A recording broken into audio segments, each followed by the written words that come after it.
네, 안녕하십니까. 자, 전에 H&M에 있어서 분석을 해드렸는데, 개인들이 그렇게 많이 보유를 하고 계십니까?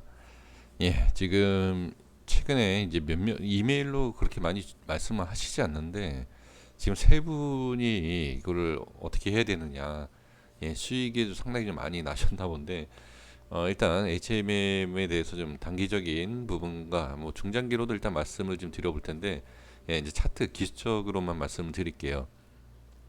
그리고 지금 댓글을 남겨주셨는데, 자, 인버스하고 이제 레버리지에 대해서 좀 말씀을 해주셨어요. 그렇다라고 하면, 당연히 이 코스피에 대한 지수를 좀 우리가 좀 봐야 되지 않겠습니까? 그러니까 매매 팁이라는 것은 사실 없어요. 그러니까 인버스든 레버리지든 저도 이제 기술적으로 접근을 하기 때문에 근데 두 가지 종목을 매매를 하는 거에 있어서 저도 이제 우리 멤버십 분들하고도 이제 가끔 이런 얘기를 하는데 단기로 볼 거냐 중장기로 볼 거냐를 확실하게 구분을 세우셔야 돼요. 단기로 매매하실 때는 뭐 비중을 뭐 싣고 중장기로 봤을 때는 뭐 조금씩 이렇게 모아간다든 뭐 여러 가지 이제 방법이 있지 않습니까? 근데 그걸 먼저 기준을 잡으셔야 돼요. 단기로 할 거냐, 중장기로 갈 거냐. 확실한 구분을 하셔야지, 잘못해서 단기로 해야 할 매매를 중장기로 매매를 하게 되면 수익이 나는 쪽으로 가면 상관이 없어요. 하지만 반대로 타게 되면 엄청난 손실이 생길 수 있습니다. 그렇기 때문에 중장기냐 장기냐에 대한 것과 비중을 확실하게 정하셔서 매매를 하셔야 된다. 그리고 이거는 상방과 하방. 근데 음, 인버스 레버리지이기 때문에 자, 뭐 파생 상품처럼 그러니까 하방으로는 이제 우리가 매수를 할 수 있잖아요. 그러니까 결과적으로는 하방이다라고 하면 뭐 인버스 뭐 이렇게 좀 우리가 하고 있잖아요. 근데 그렇게 생각할 필요 없어요.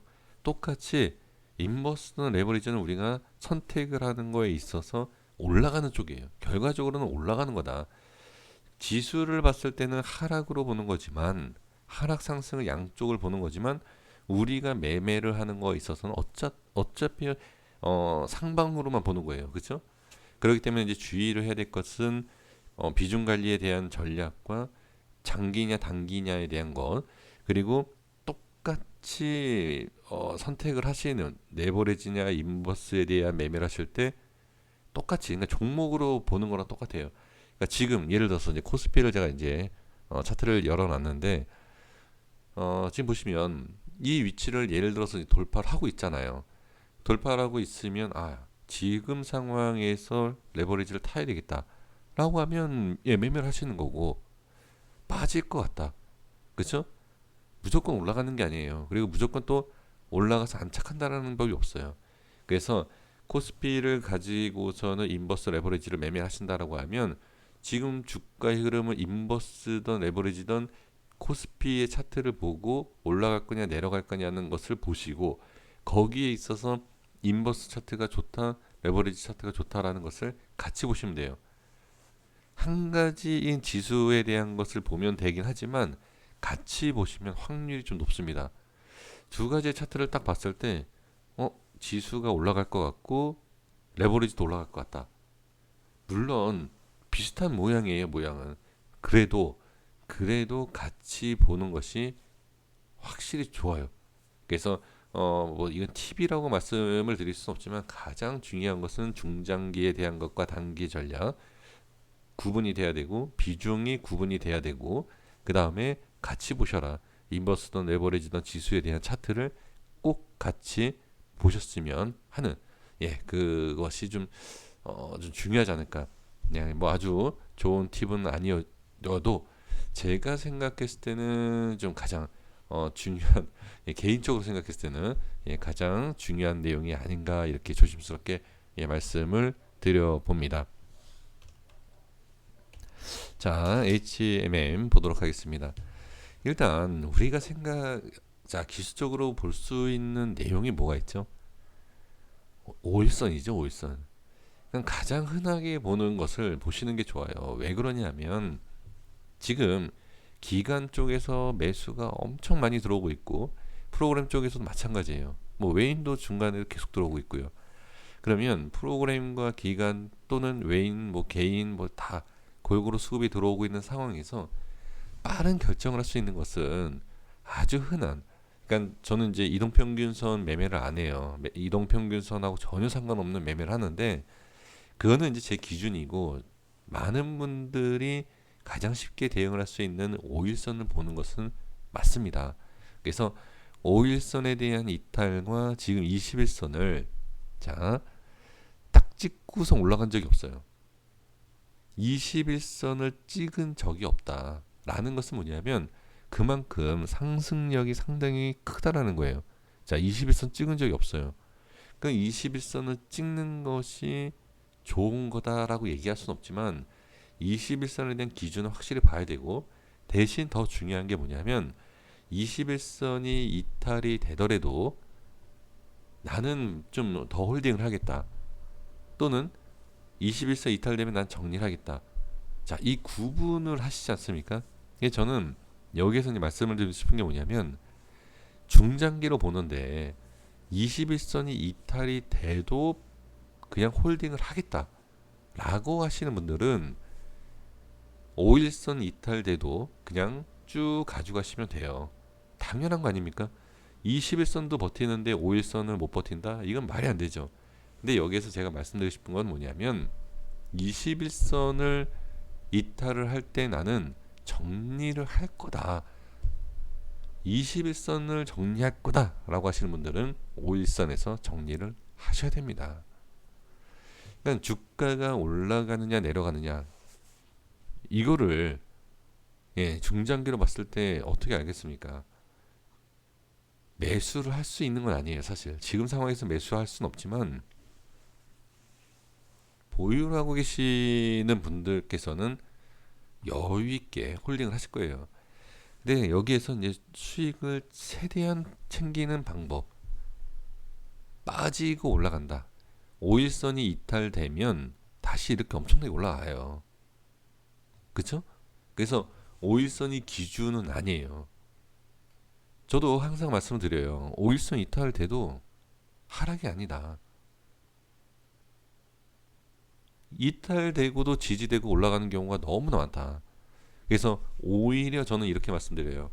5일선 이탈됐다라고 해서 손절을 치는 게 아니다. 좀 더 확인을 하고 홀딩을 해야 된다. 이런 얘기를 많이 합니다. 지금 두 번이나 그러지 않습니까? 세 번. 그렇죠? 그런데 지금 상황에서 계속 이런 식으로 반복이 되는 상황에서 21선까지 깨진다라고 하면, 자 보세요. 핵심적인 내용이 뭐냐면 이렇게 강한 상승이 나오면 강한 하락도 나올 수 있어요. 단기적이든 장기적이든. 그러면 지금은 계속 상승이 나오기 때문에 워낙 좋은 흐름이기 때문에 지금 딱 뭐라고 얘기할 수는 없지만 나중에 하락을 하게 될 때는 5일선, 21선 뭐 쭉쭉쭉 빼겠죠. 그렇죠? 그러니까 지금 뭐 하락을 한다라고 얘기하는 것이 아니라 10%, 20%, 30%, 40% 계속 올라간다는 거예요. 올라가고 나중에는 5일선, 21선, 61선 쭉쭉쭉 깨진다. 그럼 거기에 있어서 우리가 가장 흔하게 대응할 수 있는 게 뭐다? 그렇죠. 일단 5일선은 그냥 보자는 거예요. 쉽게 가야 돼, 쉽게. 그리고 5일선 이탈이 됐을 때 추가 하락이 강하게 나온 적이 있다 없다. 예, 여기 보시다시피 있어요. 그냥 큰 그림으로 보면 5일선 상관없어요. 하지만 나중에 주식이라는 게 지금처럼 계속 올라가는 게 아니라 어떻게 올라가다가 나중에는 빠지게 돼 있다. 그럼 그 빠지는 것에 있어서 대응을 하고자 한다라고 하면 어떻게 이렇게 봐야 된다는 거예요. 5일선은 그냥 보시는 것이 가장 저는 좋다. 이 수익을 더 크게 보기 위해서는 당연히 많은 분들이 홀딩을 할 거예요. 근데 가장 이제 문제가 생기는 것이 이런 상황에서 또 매수하고 또 매수해서 상승할 줄 알고, 근데 여기에서 이제 하락이 나오고 하락이 나오면서 우리가 대응이 안 된다라고 하면 상당히 위험할 수 있어요. 그래서 수익을 보고 계시는 분들을 수익 극대화를 시키는 단기적인 대응, 그리고 매매를 하실 때에도 짧게 대응을 해야지, 수익 보고 계시는 분과 신규 진입하는 분은 천지 차이다.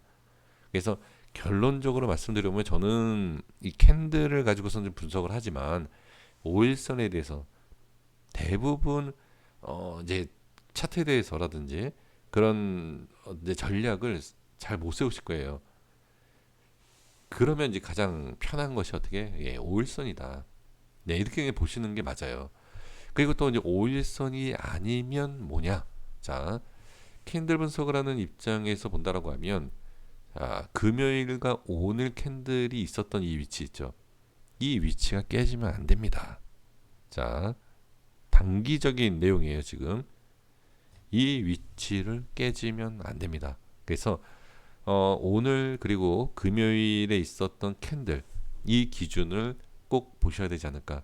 예, 그리고 나중에 모양을 보면 됩니다. 왜 제가 이 라인과 이 캔들을 말씀을 드렸는지를, 예, 나중에 보시면 아세요. 그래서 지금은 이렇게 좀 대응을 해 보시는 것이 어떨까, 조심스럽게 말씀을 드려봅니다. 여기까지 하겠습니다. 구독과 좋아요 부탁드리겠습니다. 감사합니다.